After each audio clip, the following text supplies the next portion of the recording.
Okay, Liz, your family has been through that experience, the experience of a transition with your daughter.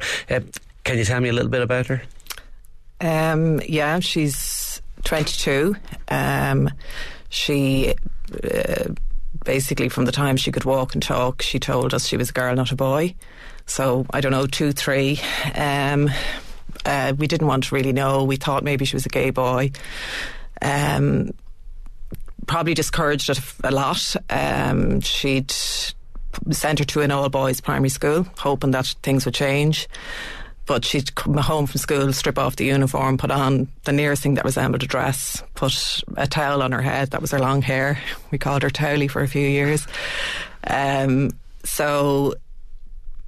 She just, like, everything she did was girly. We'd go to, say, into any of the toy shops, she'd be straight over to the Barbies. Any company, anytime we were anywhere, it was always the girls she played with. The football pitch was a disaster. She'd stand in the middle of the football pitch brushing her hair. Everything, you know, simple things like going to the toilet, she'd sit, she'd never stand to pass urine. She'd get out of the shower, she'd wrap a towel up around her chest area rather than down around her waist, and that's from, 5, 6, 7, 8 onwards. So, and did you, at that stage, would you have known in a general basis about transgender people at that point? Not really, to be honest, and I'm a medical person myself, so I'm nursing for 30 years. I'd never met a transgender person, didn't know anything about it.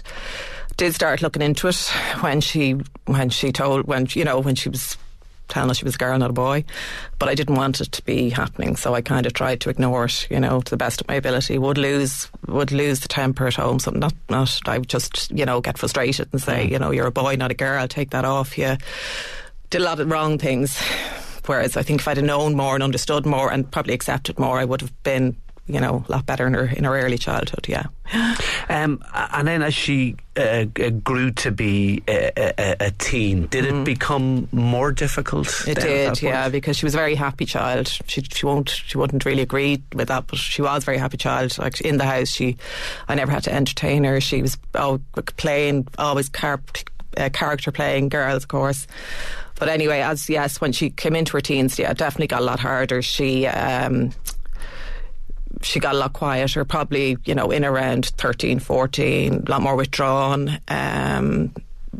Social situations were very difficult for her, anything, family things, she was very quiet at anything like that. So, yeah, definitely her coming into puberty, her early teenage years, yeah, where you could see a big change in her. So at what point did you start to think, okay, this is who my daughter wants to be, we need to actually do something about this? Yeah. She never wanted to be anybody. I just have to say that. Yeah, she was a girl. She was always a girl. This is who she is. Yeah. Yeah, this is who she is. No, that's fine. She never told me she wanted to be a girl. She always told me she was a girl.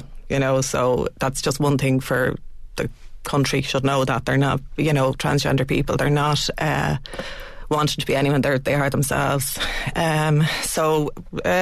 15, she came down. She told me she had gender identity disorder, which is, she'd done her research, and as soon as she said it to me and came out with that, I said, that's it, right, we'll do everything we can. We'll find all the help we can get, and we'll sort something out, Was everything up to that a preparation for that moment? Or? Yeah, it was. I mean, I would never have said to her, look, this is what you are, is this what you are? I never said that to her, because I just always didn't want to plant anything in her mind as well. I was very conscious of that,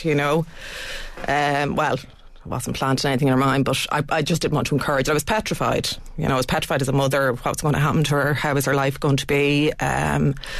So I didn't. Yeah, I wanted her to tell me, basically, and it was exactly probably preparation to that point. Yeah. And how was it for? I mean, you've spoken about how you felt about it. How was it for immediate family? Your other daughter and your husband. How did they react? Very difficult for my husband. I'd say, like, really, my daughter started her transition when she was 15 or 16, and he really didn't accept it until maybe 2 years ago. So he's fantastic now and they have a great relationship, but he just found it very difficult. He fought every step of the way for this not to happen. So very difficult. Yes, you know, the father, son, it was very, very difficult for him. And your other daughter? My other daughter, I was just discussing it with her last night to make sure I didn't say anything wrong, but she said to me that yes, it was a huge shock, but her biggest fear was that she was losing her sibling. You know, she thought she was losing her sibling and there was going to be another person there, and she just realised that she got a much, much happier sibling, and they have a great relationship. They're very close, do each other's makeup, hair, clothes, all that, kill each other as well, but they are very close. But she adores her, and she just said, like, she feels she'd never had the same relationship if things had been different, you know. So they have a very good relationship, yeah. And her pals in school, I'm thinking, my first reaction was, children and teenagers can be cruel, but they can also be way more accepting of things than brilliant. Adults. School were absolutely, totally, and, you know, to be honest, we had very good...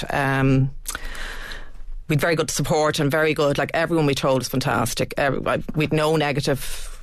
One person said something like, oh, she made her choice, which wasn't a choice, but there was nothing negative. There was nothing like my husband's parents were both alive at the time. My father was alive. They're like in their 70s. They're brilliant. They're both in their 80s now. Siblings, my sister's brothers, my husband's family, and all of our friends were just fantastic, with brilliant support, and still have.